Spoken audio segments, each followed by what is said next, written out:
a vonal túlsó végén Szimcsák Attila, a Tudatos Motorosok Országos Egyesületének ügyvezetője.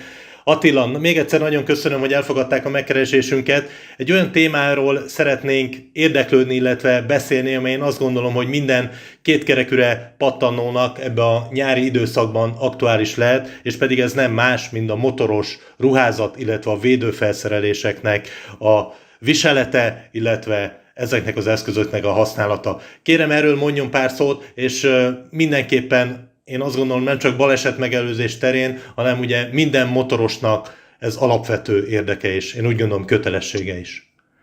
Igen, én is üdvözlök mindenkit. Nagyon egyetértek önnel.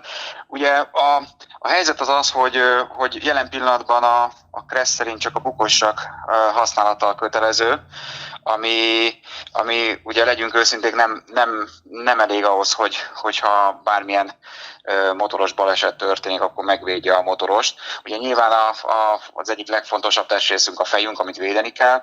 Erre érdemes is költeni, tehát fontos, hogy minőségi jó bukossakot vásároljunk, amelyik valóban véd motorozás közben. Viszont nagyon fontos, hogy további védőfelszereléseket is viseljen a motoros. És ez igaz arra is, hogyha mi ugye leginkább túrázunk, és a túráknál az ember több napra készül, felöltözik rendesen, mert nem tudja, hogy milyen időjárás, milyen körülmények fogják fogadni, és ilyenkor mindig rendesen fel vagyunk öltözve, de ez igaz arra is, hogyha leugrom a sarokra, a boltba a robogómmal, mert azért a baleseteknek jelentős része akkor történik, amikor egy kicsit lazábban vagyunk öltözve, meg nem koncentrálunk oda.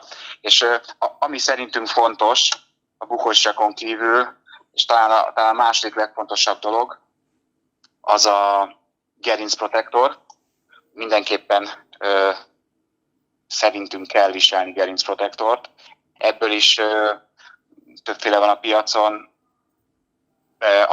Ami itt fontos lehet az, hogy a szigorú szabványok, tehát az L2-es szabványok feleljen meg a gerincprotektor.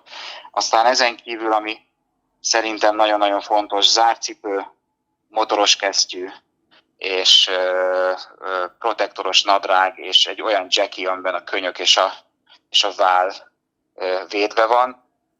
A jackit azt nyáron ki szokták váltani olyan hálós protektoringekkel, ami szintén védi a vállat és a könyököt. Az nagyon-nagyon jó, hogyha mellprotektor is van az emberen. És akkor ilyenkor mindig felszállt a kérdés, oké, de hát megsülünk, és nagyon meleg van nyáron. Igen, ez a motorozás az egy ilyen műfaj, hogy leginkább meleg időben csináljuk, és fel kell öltözni rendesen. Mert hát nagyon nagy galiba lehet abból, hogyha valaki egy pólóba és rövid nadrágban motorozik. Én már láttam olyat, amikor egy ilyen baleset után ugye, tehát gyakorlatilag mindenhonnan lejött a bőr, és kezelni kellett a dolgot.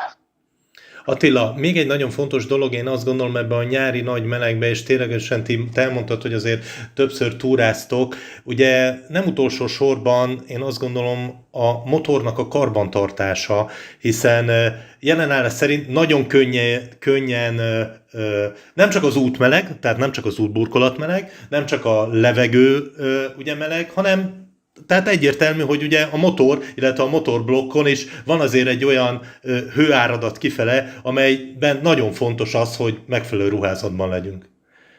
Hát igen, ugye aki fiatal korában kezdte a motorozást, annak biztos vagyok benne, hogy megtörtént vele az, hogy rövid nadrágban a babettának a kipufogájához ért a lába, és ott ez keletkező égési sérülés. Én azt gondolom, aki ezt fiatal korában egyetlen egyszer is megtapasztalt, az pontosan tudja, hogy nagyon tud égetni minden, ami felmelegszik a motoron, leginkább a kipufogó, és hát emiatt is fontos, igen, hogy védőfelszerelésben, vagy teljes motoros ruházatban motorozzunk. Egyébként a motornak a műszaki állapota az a másik olyan tényező, ami befolyásolhatja egy baleset kialakulását vagy nem kialakulását.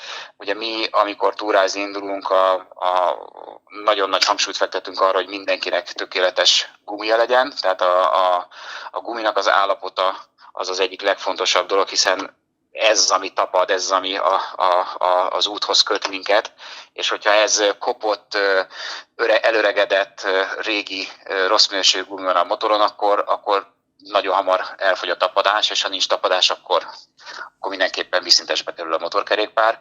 A másik, ami nagyon fontos, pedig a fékeknek az állapota. Ezt is ellenőriztetjük a túrázóinkkal, hiszen hogyha elmegyünk bárhová a magyar határon kívül, ott kezdődnek a komoly szerpentinek, hegyre föl, hegyre le, a féket használni kell, és hát az is nagyon kellemetlen, hogyha ott fogy el a fékbetét, vagy ott szűnik meg a fékhatás, akkor jövünk le egy hegyről, tehát ezek kiemelten fontosak, gumifék, indulásról ellenőrizik el őket, és hát persze minden más is, amit a Kressz előír, világító berendezések, rugós tagok, egyéb dolgok. Attila, még egy utolsó kérdés. Említetted itt a külföldi túrákat, azért tudni, hogy azért ti nem ide idézelve a szomszédba jártok kirándulni. Egy ilyen határon átnyúló kiránduláshoz mik azok az elengedhetetlen dolgok és felszerelések, amelyet úgy gondolod, hogy minden motorosnál jó, ha ott van? Hát azt hiszem, hogy ez a két dolog fontos, amiről eddig beszéltünk, tehát teljes védőfelszerelés, motoros védőfelszerelés, tökéletes állapotú motorkerékpár, és hát ugye, hogyha elindulunk túrázni, akkor érdemes arra felkészülnünk, hogy lehet nagyon hideg, lehet nagyon meleg, eshet az eső, tehát a motoros felszerelés, a motoros ruházaton kívül érdemes beszerezni esőruhát, érdemes beszerezni olyan technikai aláöltözőket, amivel melegen tudjuk tartani magunkat, vagy nagy Isten, ugye tudunk egy kicsit lazítani, tehát szerintem ezek az extra fontos dolgok, illetve ami még nálunk kötelező az, hogy legyen külföldre szóló biztosítása a motorosnak, tehát bármi probléma történik külföldön, akkor biztosítva legyen a motoros, tehát a kórházi ellátás az ne ütközön akadályokba. Na hát nagyon szépen köszönjük Szimcsák Attilának, és úgy gondolom, Attila, az őszi időszakban újra visszatérünk, és akkor is meghallgatjuk majd a tanácsaidat, illetve a téli időszakban, hogy is kell eltenni nyugovóra a kétkerekűt. Úgyhogy mindenképp folytatjuk még. Köszönjük szépen! Várom a hívást! Szervusz!